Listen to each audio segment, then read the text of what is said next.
I'm very honored tonight to be able to introduce our distinguished guest. I'm going to make a very short, brief introduction which only briefly touches on his extensive experience in the area of human rights. Dr. Ahmed Shaheed is an internationally recognized expert on foreign policy, international diplomacy, democratization, and human rights, especially in the Muslim states. He has twice held the office of Minister of Foreign Affairs of the Republic of the Maldives. In that position, he promoted human rights standards and norms and led the Maldives human rights, led the government's efforts to sign and ratify all 9 international human rights conventions, to implement them in law and practice, and to improve the country's compliance with its UN treaty body reporting obligations. Dr. Shaheed also opened the first permanent mission of the Maldives in Geneva in 2006 to engage with the United Nations Human Rights Council. He established a non-governmental human rights organization to contribute to civil society's work to advance respect for human rights in his country, and later worked as a member of the Presidential Commission to investigate corruption and as a foreign policy, and served as a foreign policy advisor to the president of his country.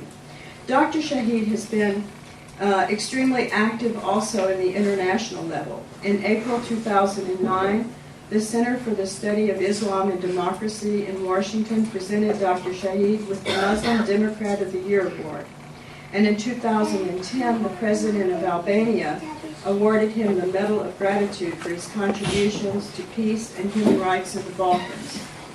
On June 17, 2011, immediately after the most recent election in Iran, Dr. Shaheed, in 2011 was when Dr. Shaheed was appointed by the President of the United Nations Human Rights Council to serve as a Special Rapporteur to Iran on the situation of human rights in Iran. Special Rapporteurs are appointed by the Human Rights Council and serve in their personal capacities. They undertake to uphold independence, efficiency, competence, and integrity through probity, impartiality, honesty, and good faith. They are not United Nations staff members, and they do not receive financial remuneration for their services. Dr. Shaheed commenced his duties officially as Special Rapporteur on the human rights situation in Iran on August 1st, 2011.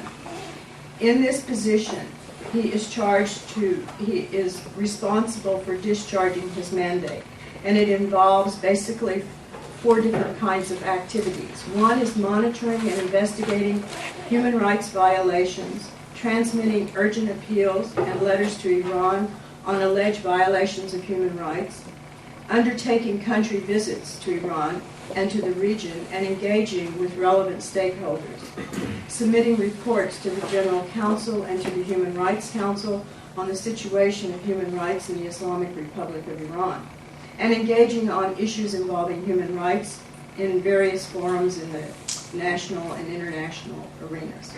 Dr. Shaheed has presented 2 reports to the General Assembly.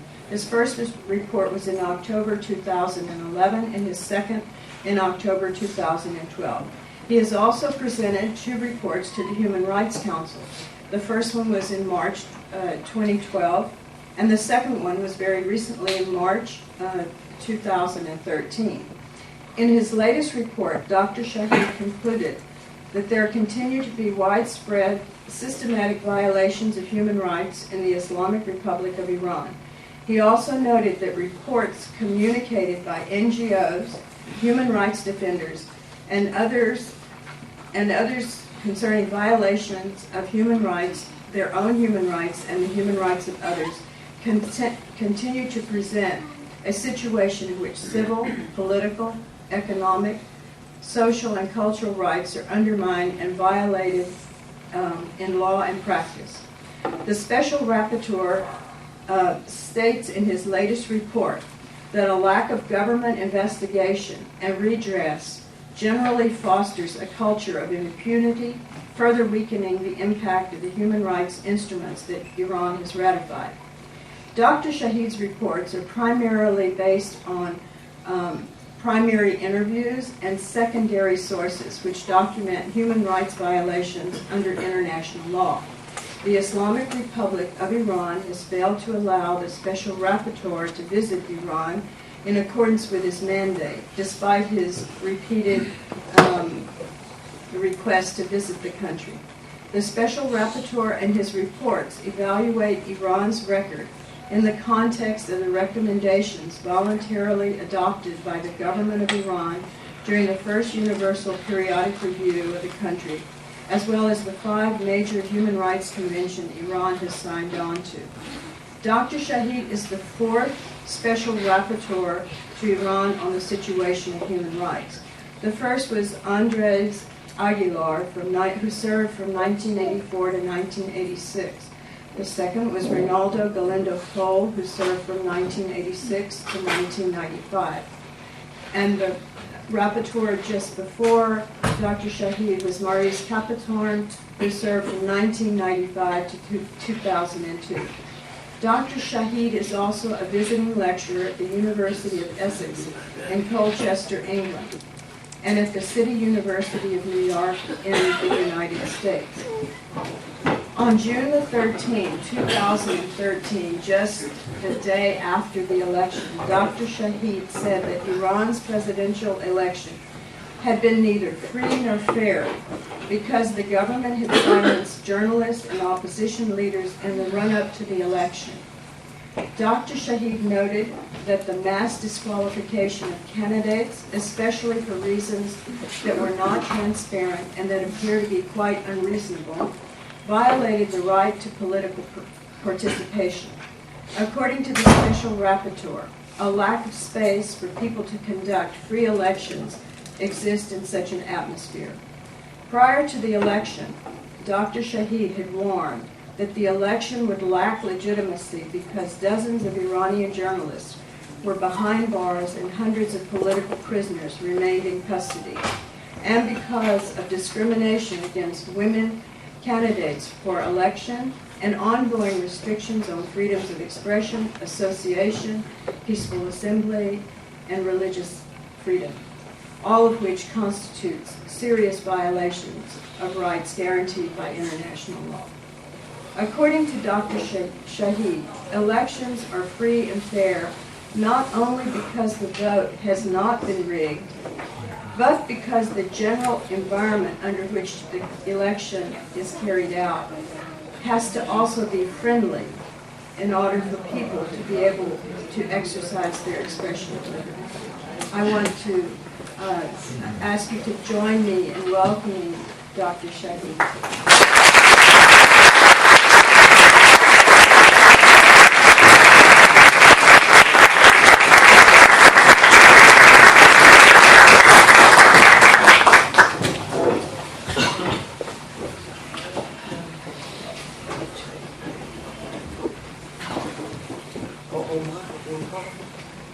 Good evening. I'm really very happy to be here. It's an honor to be here to speak to such a great audience. So I'd like to thank the organizers for inviting me and to Nancy Hormushi for very generous description you gave of not all of it is perhaps as you described, but I'm happy that you said those things. Mr. Rouhani has been quoted recently as saying that in Iran the balance between people's rights and the government's interests need to be readjusted. He was speaking about the focus on the state's rights being emphasized too much at the expense of citizens' rights. And he was saying it was time the balance swung towards people's rights. I hope he sticks to his words. I've written to him a letter shortly after he spoke those words, again expressing my interest to visit Iran, and again stressing the need for him to live up to his pledges, and then stressing the need for cooperation, as he said repeatedly in the election, on engagement with UN mechanisms, with the international community. So that's where I hope to begin working with him. But before I get to that, let me provide some context to the work I do. And with your leave, of course, I am tempted to stop speaking and ask questions and offer myself for a dialogue with you, given the attentiveness of the audience here. But I thought, with your leave, I will speak to about 5 points tonight. The first is to give some context, and of course, my work has been made easy by the previous speaker. A context to UN procedures, who we are, how we work, what tools we have, and how we can be effective. And the other is on my methodology in terms of working on Iran, given the non-cooperation that characterizes Iran's approach towards the mandate. And thirdly, I thought, even though all of you are familiar with it, I might just spend a little time speaking about the issues I have been writing in my reports. There are about 7 or 8 issues I have been focusing on in my reports. I thought I might just run them past you. And then, if there's still time, if you're still awake, I might spend a little time just giving my views on whether or not the mandate has any impact on the situation in Iran. And finally, it will be good to think about, spend some thoughts on looking at the future, the way forward. Now, special procedures actually were set up at the UN because countries were unwilling to submit themselves to scrutiny by various bodies. The treaty bodies are experts who can only examine a country when they volunteer to do so. That is to say, they can only be examined when a country agrees and signs that treaty. So when countries don't sign a treaty, then they cannot be brought before a treaty body to examine how they have been performing. And even if they do sign a treaty, sometimes there's such a huge backlog of countries to examine that a country can not appear before a committee at a higher frequency than once in 4 years. In some cases, not even once in 8 years. Iran's case, I think the first review was in the early 1990s. Second review happened this year and year before. So it's about 18 years in between. What special procedures do is allow the UN to bypass these voluntary acceptance by countries and create a facility by which people can act as the eyes and ears of the Council to forewarn them of the situations, to study emerging situations, and then to let countries express their views and concerns about those situations. There are what are called country-specific mandates. Iran mandate is one of those. There are about 10 or 12 such mandates. One for North Korea, one for Myanmar, one for Cambodia, one for Somalia, Haiti, and so on and so forth. Iran is one of these mandates. One of the earliest country mandates, in fact, is the Iran mandate. There are also thematic rapporteurs, experts who study issues of general concern, such as, for example, expert on right to education, expert on torture, expert on right to food, and among them also working groups, such as working group on violence against women, working group on detention arbitrarily, and so on and so forth. What these experts, well, the total number is about 72 now, including working groups, country mandates, and thematic mandates. What they do is they address areas of concern and then forewarn the Council of issues, and then once they bring the matters to the Council, of course they are examined and countries express their views on this. But in all of these situations, country cooperation is still necessary. A country visit cannot take place, whether you're a thematic rapporteur or a country mandate holder, without that country agreeing to that visit. So one of the an important element of our work is getting the cooperation of the country concerned. I, for example, cannot go to Iran unless I was given a visa. There was one case of a rapporteur actually going to a country without a visa and getting deported. That probably isn't the best thing to do. But even if you did manage to come into the country, you still need state cooperation to be able to visit prisons, to meet people without the state actually following them or trying to engineer reprisals against them. There have been examples of that, where countries are actually carried out reprisals against people giving out information. But giving permission doesn't mean compromising the mandate's independence. So, for example, I should be able to visit any prison of my choice without giving prior notice, without giving them time to stage, manage, conditions there. If that isn't the case, then there's really no point in going to a prison, because a country can just show, what they would like to see, or even set up certain sections of prison for you to inspect, and then you have to report on those.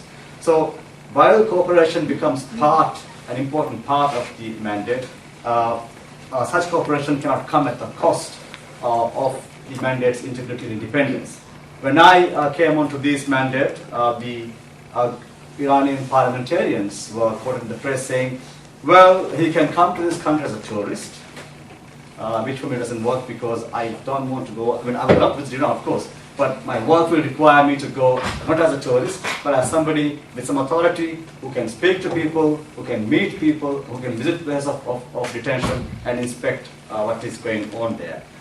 I was also advised in the press that I could come to Iran not to visit prisons, but to, of course, understand Iran's advances in science and technology. Yes, I would do that also, but let me also visit a prison or other prisons where I believe people need to be looked into as to their situation. So, special procedures, they on the one hand require the cooperation of the country to which they are accredited. At the same time, such cooperation cannot come at the cost of the mandate's independence. Now, what tools do we have? Just heard I have given 2 reports to the Human Rights Council in Geneva and 2 reports to the General Assembly, and I'm just now drafting my 3rd report after this current tour to the Assembly to be heard in October. So these reports have a word limit, 10,000 words. I know everybody is eager to tell me their experience, and I am very eager to listen and document, and I do that as well. But when I compile the report, it must all fit in within 10,700 words, and that's a wholly, it's a religious limitation. I cannot exceed that. The UN won't translate anything that goes beyond that, and after I'll be told they can't even print because of the costs involved in that. So that's the absolute limit. And for my effort, for having done that, I get 45 minutes of discussion in the Human Rights in the General Assembly in New York, where 198 states might vie to speak, in which case they get 10 seconds each perhaps. But typically, in my experience, about 25 countries speak, so each speak about 2 to 3 minutes. They do make an important contribution. Typically, I will present my report, followed by Iran, in my case, making their defense of the report, and the other countries commenting on the report.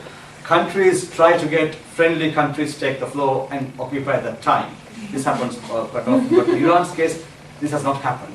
And that is an indicator of how concerned countries are about what's happening in Iran. I get 60 minutes in March in the Human Rights Council, in addition to me and Iran and member states, NGOs can also speak. In Iran's case, in Geneva, what are called GONGOs, government-owned NGOs, are quite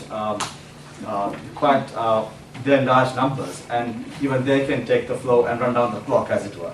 But that has not prevented, independent NGOs from speaking out as well. So the debates in these bodies is important, because they also produce at the end, a resolution which can tell a country concerned how popular or unpopular they are in terms of the global opinion.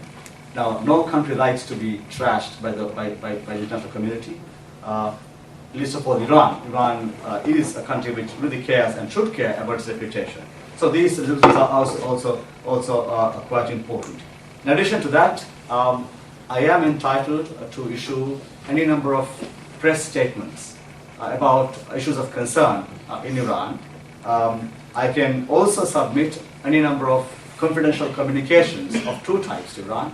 One are called allegation letters. That is, if I have information that, for example, as we speak, there are executions in Wakilabad prison, and if I have reason to believe my information is valid, then I'm entitled to write to the government asking information, clarification, expressing my concern, and also highlighting what laws they're breaking by what's going on.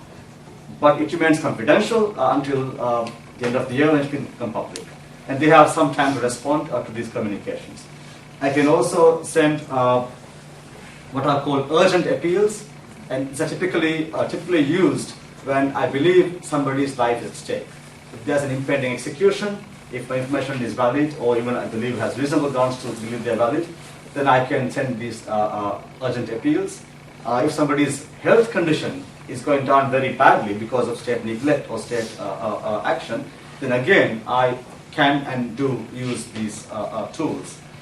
I have preferred to use these tools not on my own, but in a co-authored manner, drafting other mandate holders to join me, because as a team we make a bigger impact in Tehran, I believe so. So we can issue single-authored press statements and communications, or jointly authored ones.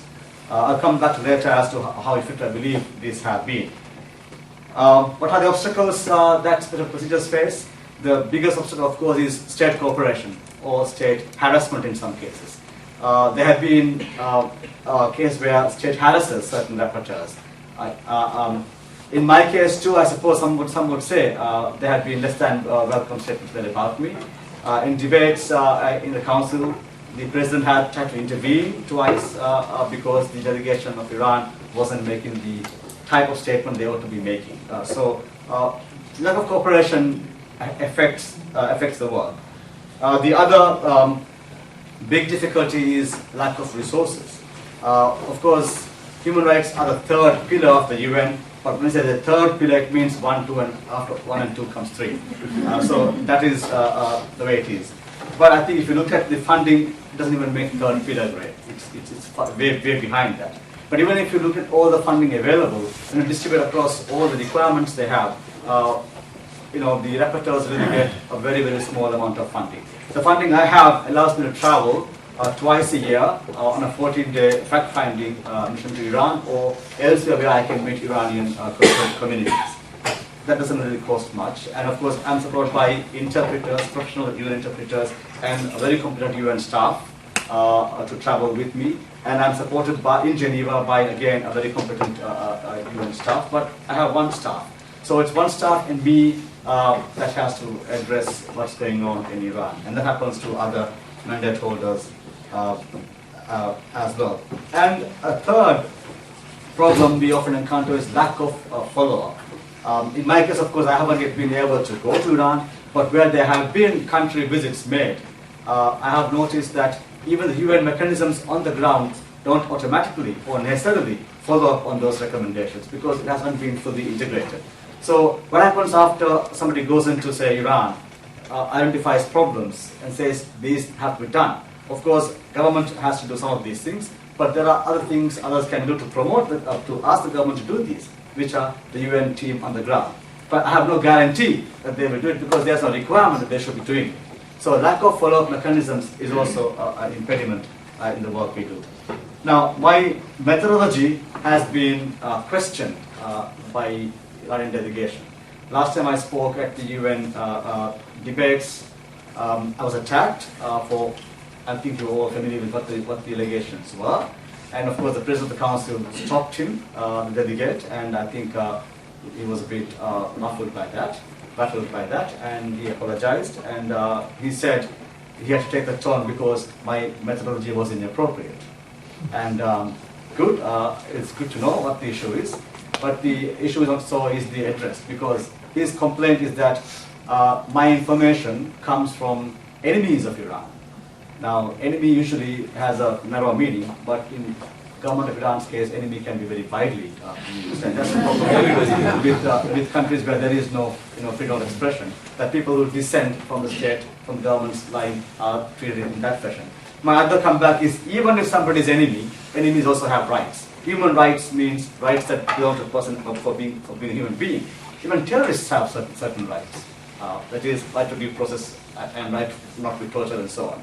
So I'm not saying I'm speaking of terrorists, but I speak to a wide variety of Iranians from all walks of life.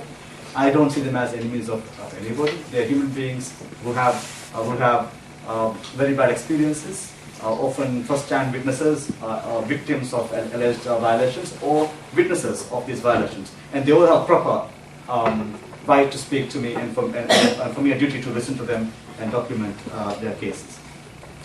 In the absence of cooperation, what I have done is I have looked at information published by the government of Iran. Fortunately for me, Iran does produce tons of information. My main concerns are about, say, executions. Iran is not so coy about writing their figures down. There are many public executions. There are also many listed by government sites, but there are many which are not actually listed. So there are ways to address it. But even if you look at the government's own published documentation, a lot of information is there.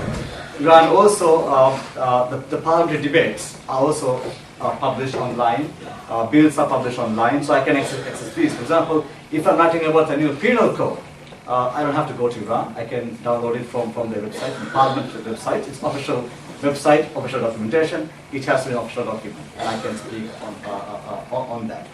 In addition to that, I have reviewed Iran's own reports to various human rights bodies, the treaty bodies, the University of Essex review, information written on government letterhead and published and presented by government authorities. That's officially valid information.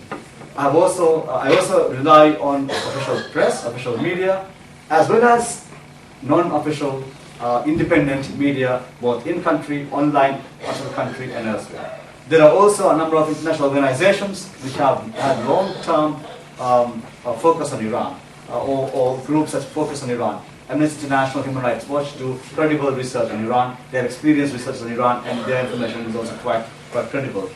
As well as Iranian organizations outside, like many of you here, who have close connections to family and friends and associates in the country, live connections to them, so we have ready information coming through.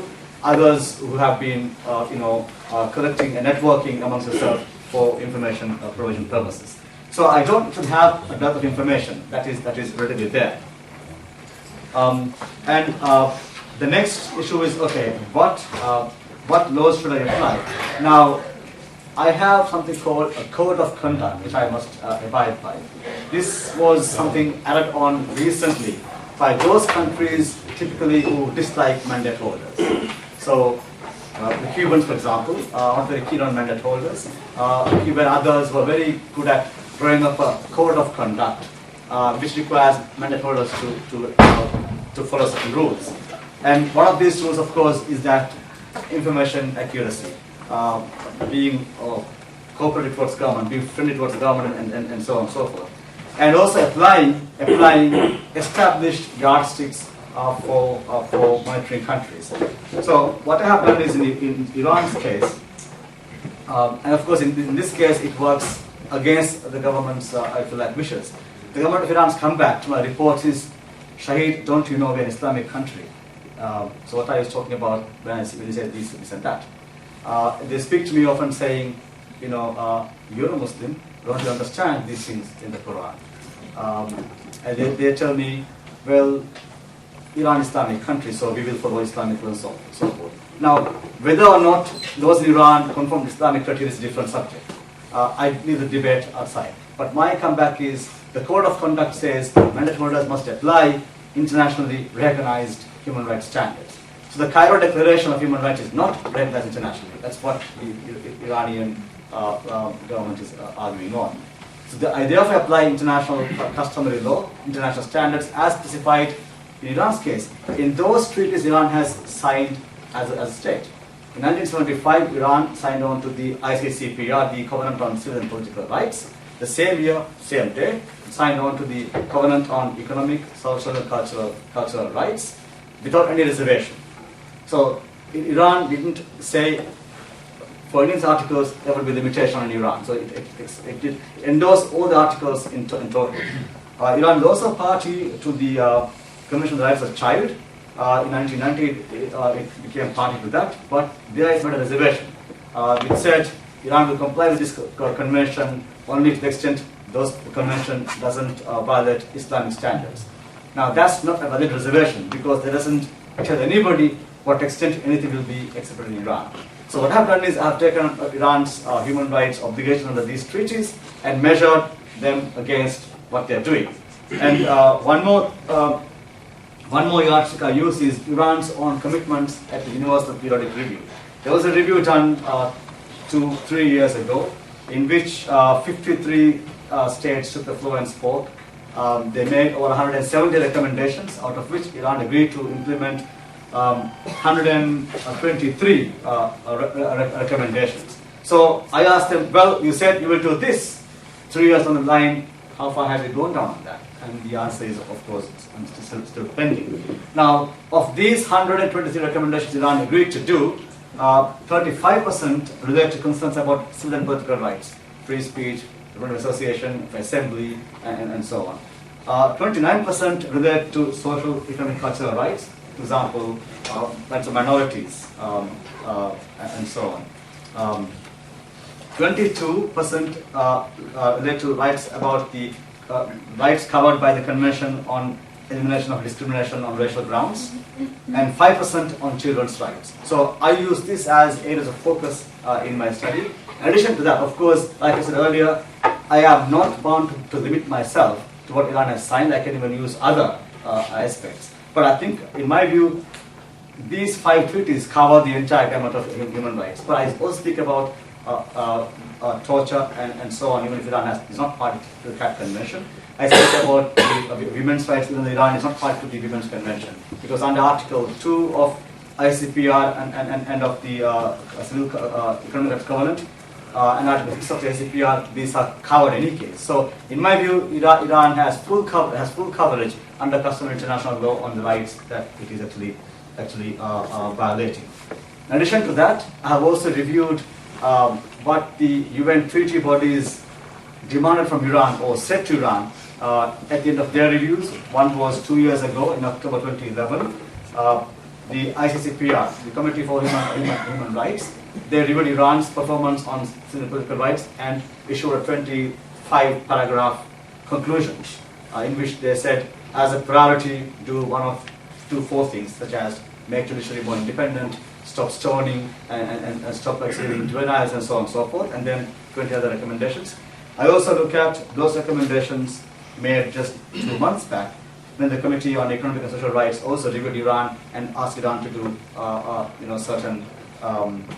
certain things. And these are called concluding observations, and I asked Iran, look, these are recommendations you're supposed to be complying with, so what have you done with these? These committees won't come back to Iran at least until 4 years have passed, if not more. So in the meantime, people can forget what these recommendations are. What I can do is, twice a year, remind Iran, well, what have you done with these things? It's very important that we keep on doing that. Now, Iran complains that Iran doesn't deserve a mandate holder, that Iran has been unfairly targeted, that the mandate is selective, politicized, and therefore not legitimate.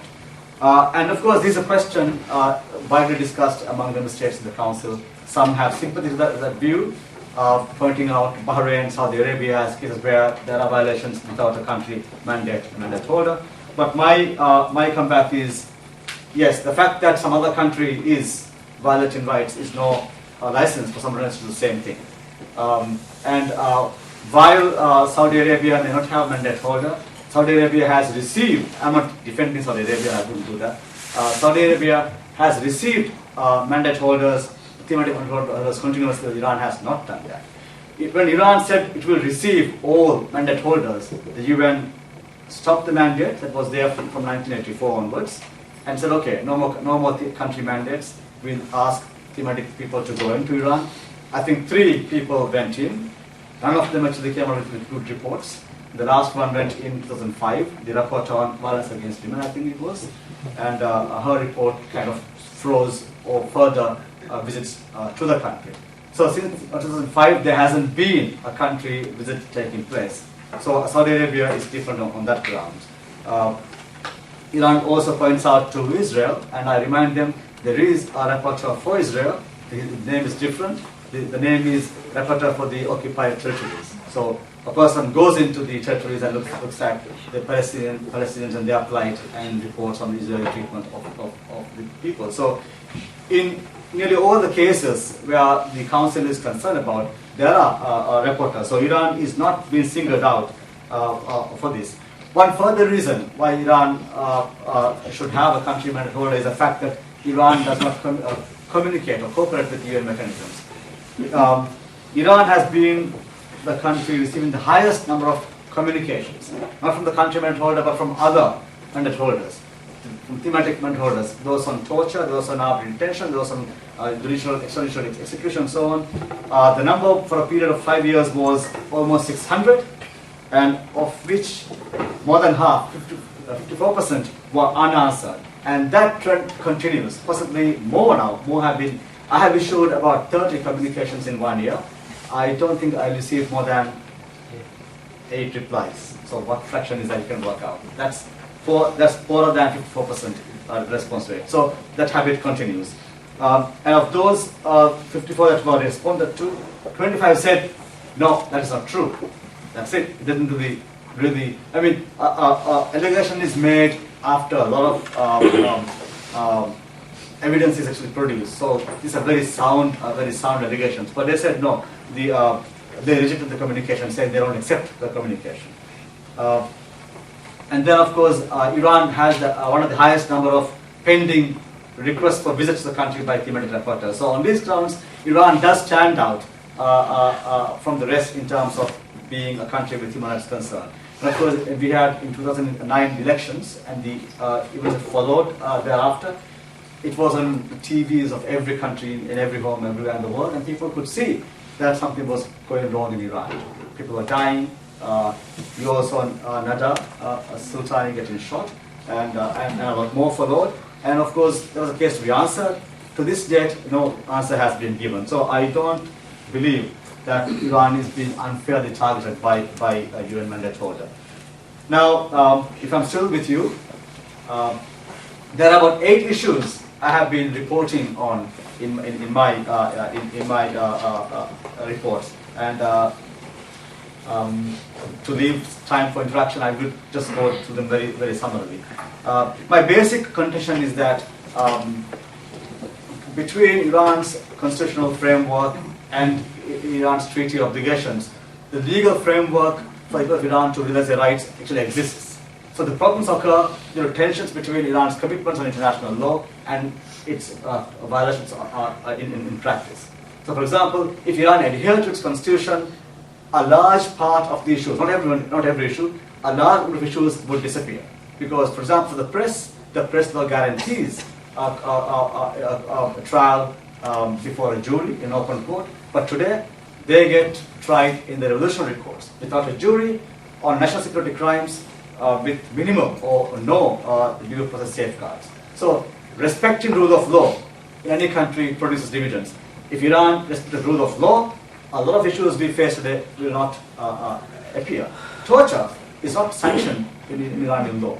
It's a violation of Iran's own laws. So if my point is, if Iran actually observed rule of law, then this will not be the case. So that is one measure I use. The other, of course, is the violations of Iran's international obligations in its own constitution. So when Mr. Rouhani says the balance has to swing towards the people, I understand that, I welcome that. Because right now, what Iran does is, Iran says, people have the right to associate freely. Fine, that's international norm. Subject to that association being in conformity with Islamic criteria. That's where it goes wrong. I'm not saying anything anti-Islamic here. What I'm saying is, by saying that, you no longer know what that criteria is, because that is set by the Guardian Council. Article 4 of the Constitution says, no law in Iran, every law in Iran must conform to Islamic criteria. And that criteria is understood and known, determined and pronounced upon by the Guardian Council. And therefore, people have no idea whether Islamic criteria will give you, the right to assemble freely, and so on and so forth. And another example is Iran's constitution provides certain religions, guaranteed status.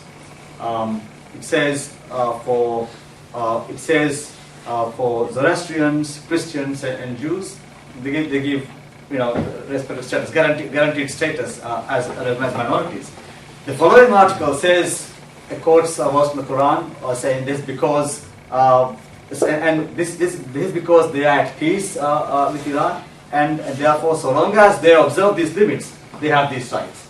So suddenly you make their rights conditional upon them observing certain limits written into the constitution, and these limits do not necessarily conform to the international norms, because in Iran's case, simply practicing another faith can be seen as inimical to the Islamic faith. The problem with the charge against many evangelical Christians is that when they say promote the Christian faith, when they proselytize, they say that's opposing Islam. Could even get charged with blasphemy or Sabban Nabi as well. So these limitations really make the right very vague. So the first point I have been reporting on Iran's report is lack of what I call capricious regard for the rule of law. The laws are there, but they are not observed, and often the laws themselves impose unfair limits on international norms. The press law, for example, gives the journalist certain status, but it identifies 17 examples of impermissible content, and these include reporting or articles that can damage the foundation of the republic. Again, very hard to define what that means. Today it's been defined very liberally, very broadly, so as to limit speech in its broader sense. The press should not insult Islam and its sanctities. Again, that can be a difficult one to go and practice. It should not insult the leader of the revolution and recognize their sanctities, and cannot create discord among modes of life, and so on and so forth. So these limitations, some of it conform to international non-limitations, but it's much wider than is non-internationally. The cybercrimes law, again, Iran says every country has cybercrimes law, it is true, but in Iran's case, it's been used to monitor dissident activities and to harass certain people. Bloggers who sometimes get killed in custody, I think, follow these laws. The law on associations prohibit people with convictions of acting against the country, and it's quite widespread now. If you speak to the UN, you could be charged acting against the country. If you're convicted of that, you cannot form an association, nor can you become a member of an association. That's an impermissible limitation on that right.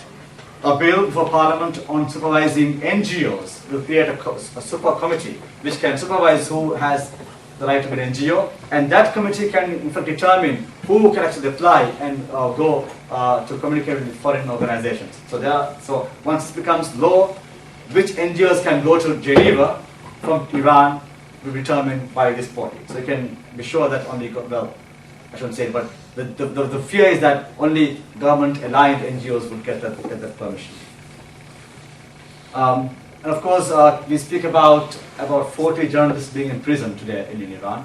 That's the second highest number for any country in the world. Turkey has more than 40. But 40 is a misleading figure, because just this year, we found in one weekend, I think 23 people were arrested. Reporters were arrested.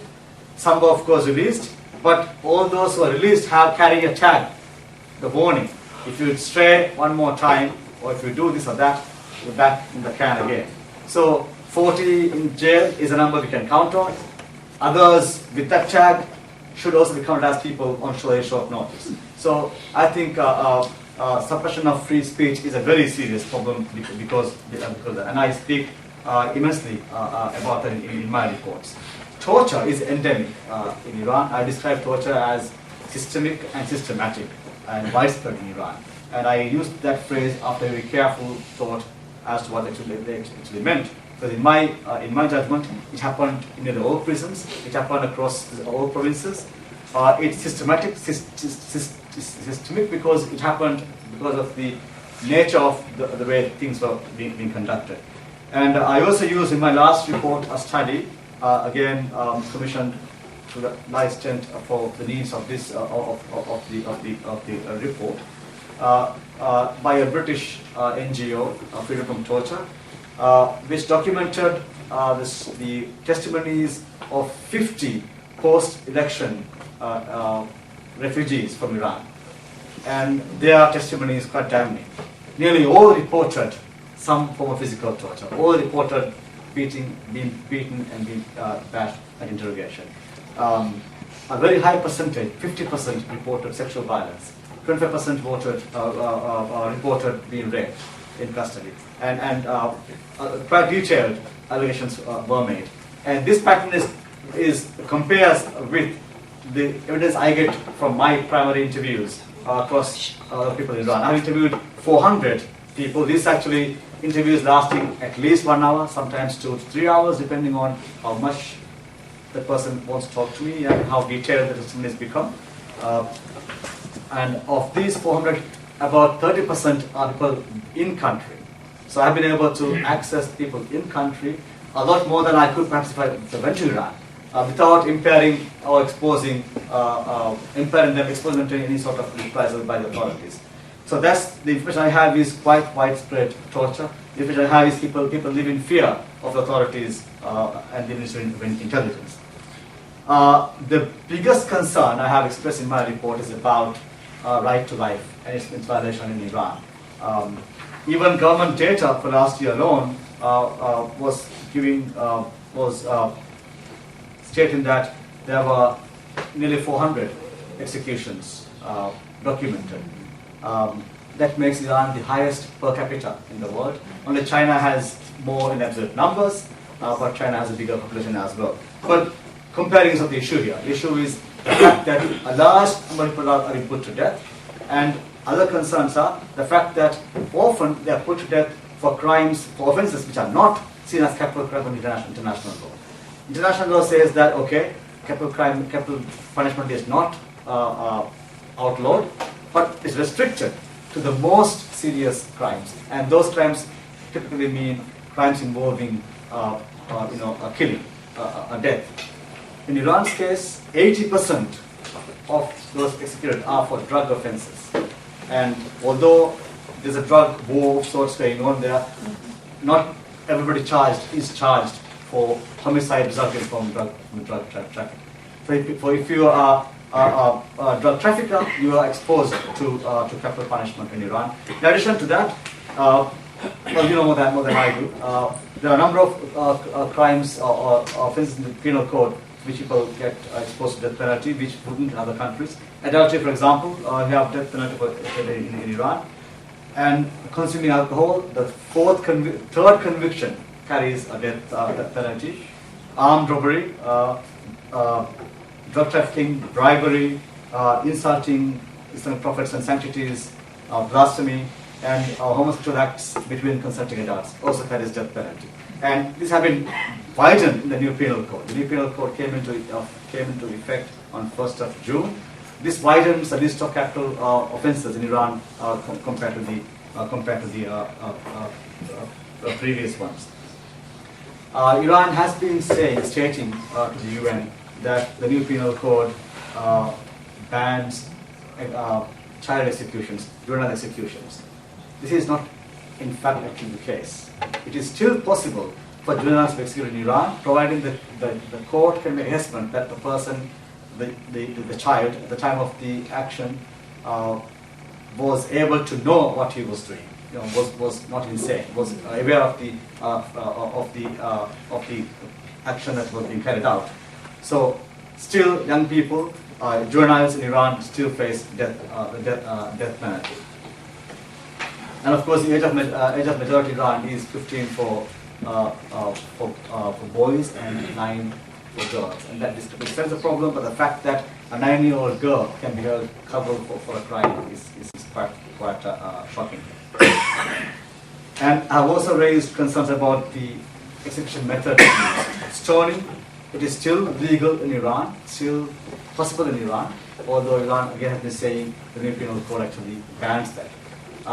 One version of the new penal code, which was around last year, did not actually mention stoning. But I said that if you look at the Constitution, Article 167 says a judge must use positive law, then if not, use Sharia law.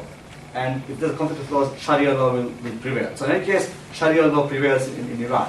And where there is a gap in the law, the judge cannot say there's a gap in the law and stop at it. He should then resort to a fatwa or Sharia decree on that, which means we're back to stoning. So in Iran, stoning remains very much still a possibility. And I've been shocked by claims from Iran that stoning is not either an inhumane way of executing people, or in fact should be considered as act of death penalty. Iran says it's not death penalty. It says they are free. People who have been stoned are free to come out and disappear and go. Now, of course, a man is buried, as you know, up to the waist, and possibly, or just possibly, under a hail of stones might disappear. I don't know. A woman is buried up to her neck or shoulders, and there's no way, a woman can get away from that. But even if you get away from that, idea of being stoned is repugnant, and you cannot call it a humane action. I've also been very concerned about ethnic minorities and their plight. It appears to be the worst violations occur, not so much to the Persian-speaking population, but it gets worse as you go down to the provinces and as you go down in those of deprivation generally, and this happens in the provinces. For example, I have reported on Iran's Arab, Kurdish, Baluch, and Azeri communities, and they are concerned with human rights violations, apart from their cultural rights not being granted to them as they would like them, or as promised in the Constitution. The fact that they feel the brunt of the violations is quite startling. I'll give an example. Even information is difficult to get from these places. Now, Sattar Beheshti, when he was killed in custody, everybody knew about it instantly. Of course, it was too late to do anything about it, but the fact it was known gave a shock to the system, and they had to go through the motions of an investigation. But the same week, Jamil, Ahwazi blogger, died. Of course, I would require corroboration before I can speak out, and so would others. The corroboration cannot be made, when there are communication difficulties and so on. So it took me, I think, 2 weeks to communicate with the family and verify that fact. By that time, of course, reporters people there, they have gone to Syria and elsewhere and go on. They have gone from Beheshti case. So, even in terms of being able to keep a spotlight, it's difficult when it comes to provinces. But my concerns have been about, say, for example, the Kurdish school bus, the porters, who smuggle across the border. They do this for a living. And Iranian border guards, they actually shoot them on sight, typically in questionable circumstances, in my view, with utter contempt for the right to life. And again, this affects the poorer communities. And in my view, even the drug trafficking trade unfairly impacts upon the poor, because the couriers often are poor people, and they get to face the death penalty. I have also spoken about the religious minorities, even the protected ones, the Jews, Christians, Zoroastrians, and the Sunni Muslims. They complain about their rights being violated, both in terms of the practice of their faith and also in terms of allegations regarding other activities. Typically, even for religious minorities, the charge is effectively the same as to other dissidents. They all tried under national security laws. The Yaran, for example, the Baha'i leaders, their charges were also not in terms of religious laws, but in terms of national security laws.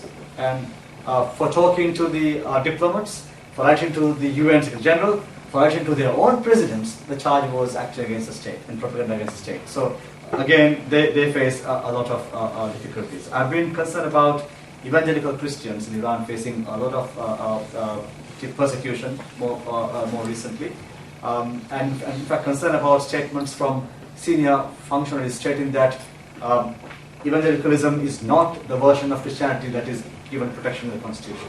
That's a new interpretation.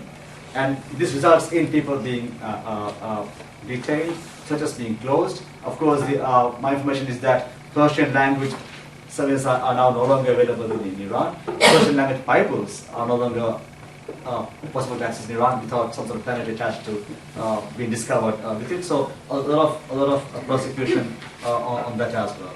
Same with the dervishes as well. They also report arrest, detention, persecution, their meetings being disrupted, people being arrested, and even beaten up. It gets worse when it comes to the unrecognized minorities. The Baha'is case is well documented. I have written extensively about the Baha'i situation in my reports because they become non-persons in Iran, and that's quite frightening.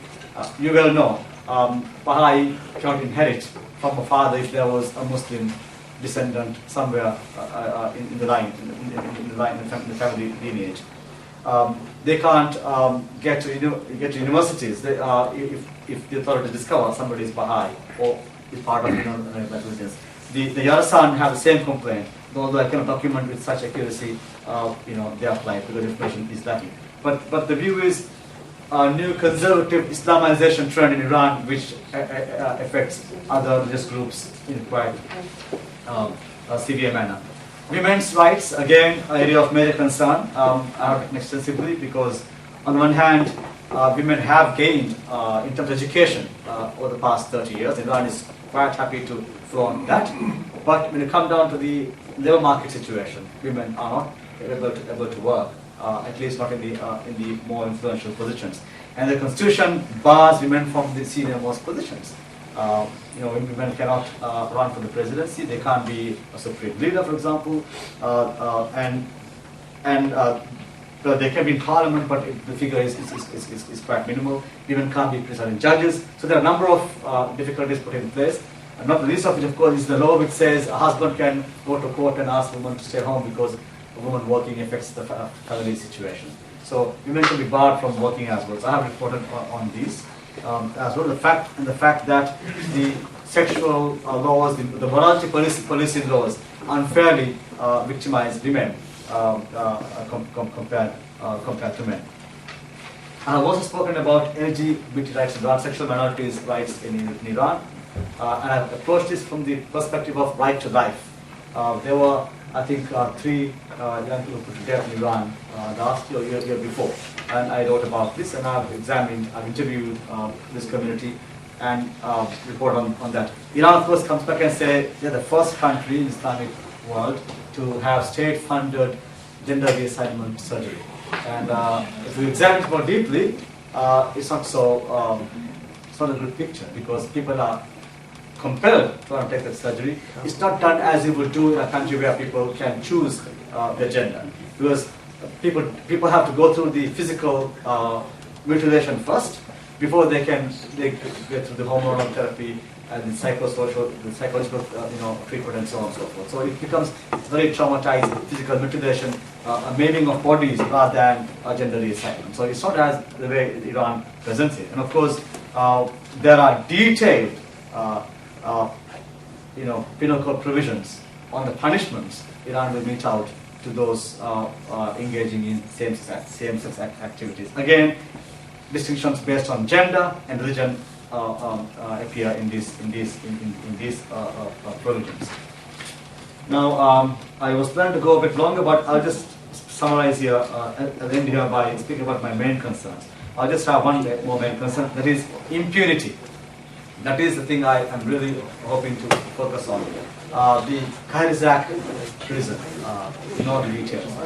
I only want to say that the fact that somebody like Ghazali was involved in these activities. I've heard many reports of his involvement in numerous things.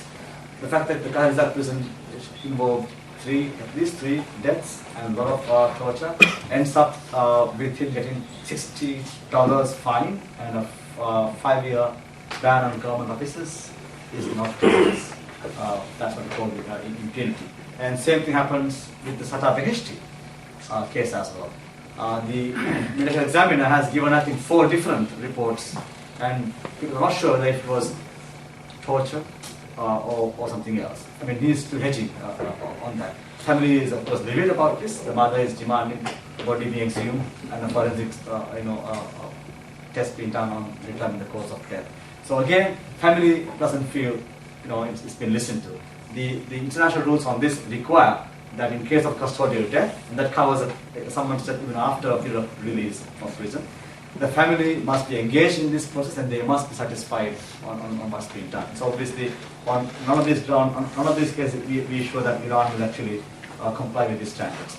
Now, let me very briefly speak about what impact I believe the mandate is having on Iran. If you judge from government's reaction, you know that they don't like the mandate to be there. It's quite strident in its reaction to what it says. I've been called many nice names by the government, and I believe that is a response to what's been in the report. The last statement was that only problem is that the people I write about are ghosts. And implication, if they weren't ghosts, they will release them. So I do hope Mr. Musavi isn't a ghost, Mr. Kerubi isn't a ghost, and if Iran discovers they're not ghosts, they will release them quickly. And the complaint is that there are about 5 people I don't give names in my report. I list several hundred in my reports. On 5 people I have not given the names because I fear that either they or their families might be attacked by the government. The rest are all listed. All I don't have is their address. I have the names, date of arrest and time of arrest. They all listed in my website and in my reports. But Iran is still saying, they have asked me to give these names, I have refused to give those names, and therefore they can't deal with the issue. But that's not fooling anybody. If you look at the UN boards, before this mandate was set up 3 years ago, the UN board in General Assembly was some 62 countries believing Iran had a case to answer. Canada comes with a resolution each year, and that year 60 states said, okay, Iran must respond to these allegations. The rest either abstained or went for coffee or didn't want to do anything with this. But last year the number was 89, and that's a very high figure for UN for these resolutions. That's the kind of figure that Myanmar was getting just a short while ago. So Iran has gone from being, if you like, low on censure to mid to high level censure by the General Assembly, and Iran will know this. In the Human Rights Council too, the number has gone up. It's a 47-member council. When it was set up 3 years ago, the votes were 22 in favor and 22 countries created the mandate and 7 opposed the mandate. So 7 countries took Iran's view, saying there should not be a mandate. Last year it was only 2 countries siding with Iran, saying okay, no need for a mandate. The 26 said there should be a mandate. So to go from 22 to 26 is a huge jump in the context of the council. So again, the view is that countries are beginning to learn more about Iran and begin to believe less what Tehran says and more what victims of Iran's violations are saying through UN reports and other media. I also believe that where I have issued urgent appeals, there have been numerous cases where government has stopped executions. The count can be about 14. It's not very high, but nevertheless is an important count. I think where intervention is made at the right time, sometimes they do take a pause. And when there has been an outcry internationally, they have pulled back. Pastor Yusuf Nadakani's case was his case in point last year at the debate in council. Everybody who took the floor spoke about this issue. And the delegate got so actual, he said, well, we don't do this in our country. We have no blasphemy laws, and so on and so forth. And then after a few months, he was released. So these are, if you like, just a trickle. But I think even one is important, and the trick lies in sort of keeping a spotlight on the situation, speaking about it, making other countries know about it, and then making Iran care about it. Now, there is an academic model in literature on how these things happen. Countries first say, no, nothing has happened in this country, go fine. You're familiar with that tone, I'm sure. And then when this happens, there's nothing coming out of the country, but international organizations like Amnesty International, they keep on pounding at the door saying, no, this country is doing this and that. And when this external pressure comes up, the countries say, okay, well, maybe we should change a few things. And they make what are called tactical concessions. They want to buy wiggle room by saying, okay, we'll do a few things, and then hope everybody will move back. But typically when they do this, quite often, what happens is they start a process by which they cannot control the end point of that. In many cases, it goes a lot further. In some cases, maybe not so far, but still enough to keep people self-sustained in terms of what they can do. So I think Iran is now at that point where Mr. Rouhani is saying, well, we need to swing the pendulum back in this side.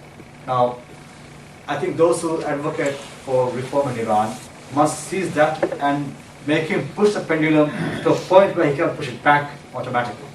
If he wakes up one morning and say, okay, let's put the swing balance back on that side, making sure that enough is done to make people actually hold that ground. So I believe it's important in moving forward to make sure there is information coming out of Iran, so people everywhere know what's going on in Iran. So freedom of expression is very important. But there is a homegrown, if you like,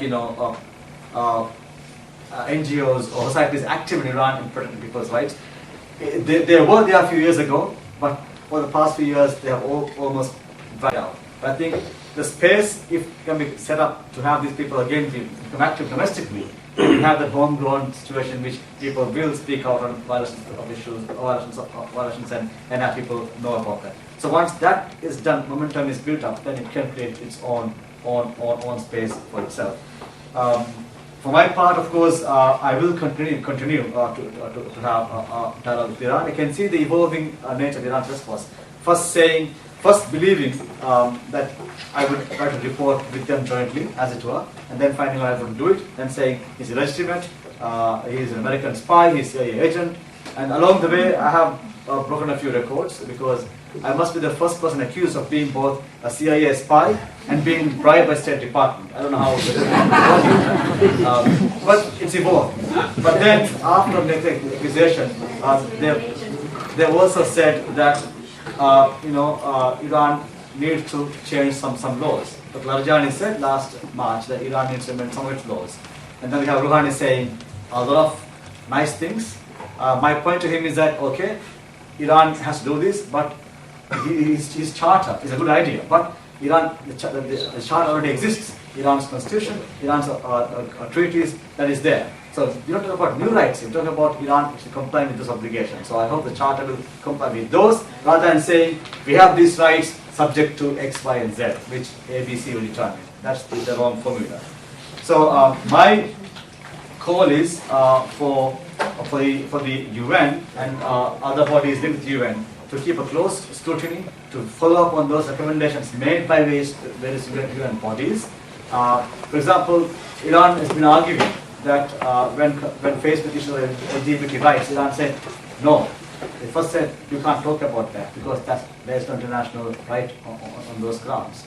The committee said, you're wrong, the right exists. It comes under Article 2 of the Convention of Signed. So my hope is that, my call is that these bodies keep these lines and others follow up in upholding those lines, saying, where is the accountability for these? What have you done on these things? Because we are moving towards a next review of Iran in September next year, or next year autumn, for the next review of Iran by the entire UN Council. When Iran has to stand up and say, look, 4 years ago we said this, we have done this. So we have about 15 months in which to demand from Iran progress reports on what they have done, to implement those facts, and if they have not done those recommendations, to demand explanation and accountability for failure to do so. So I call upon the UN and others to keep more scrutiny. I call upon Iranians to keep the information flow coming, to be active, to be vigilant, and to demand that your rights be honored by the government. I have dropped one subject from the list I mentioned to you, but they are under review. There are 3 things I'm studying. One is sanctions and its impact on people. I'm studying it. I have sent Iran questionnaires for them to respond to, because I can't report on that without Iran giving me data. They've been saying so far there has been no impact of sanctions. That doesn't help me in reporting on that. I'm also looking at the plight of refugees in Iran, not those coming out, but those in country. And I'm also studying the plight of the environment. I've got several reports of the degradation of the environment, not just in the Lake Caribbean region, but generally in Tehran as well, in terms of pollution and so on. So these 3 issues I'm studying for future reports, and that's what I will report on in the next 12-month period. Now, having said all that, if you haven't still bored you to death, I'll be very happy to respond to any questions. My method would be to seek engagement with Iran to seek to cooperate with them, but without compromising my mandate. I have told the Iranians, the more they talk to me, the less I will talk to the press, because I have information coming from them. Because I have to be active. For me, the primary responsibility is the rights of victims. And if the government of Iran won't have dialogue with me about those rights, then I'll have the media talking about those rights. If Iran wants me off the media, then talk to me in the country. That's the approach I'm following. So thank you very much for your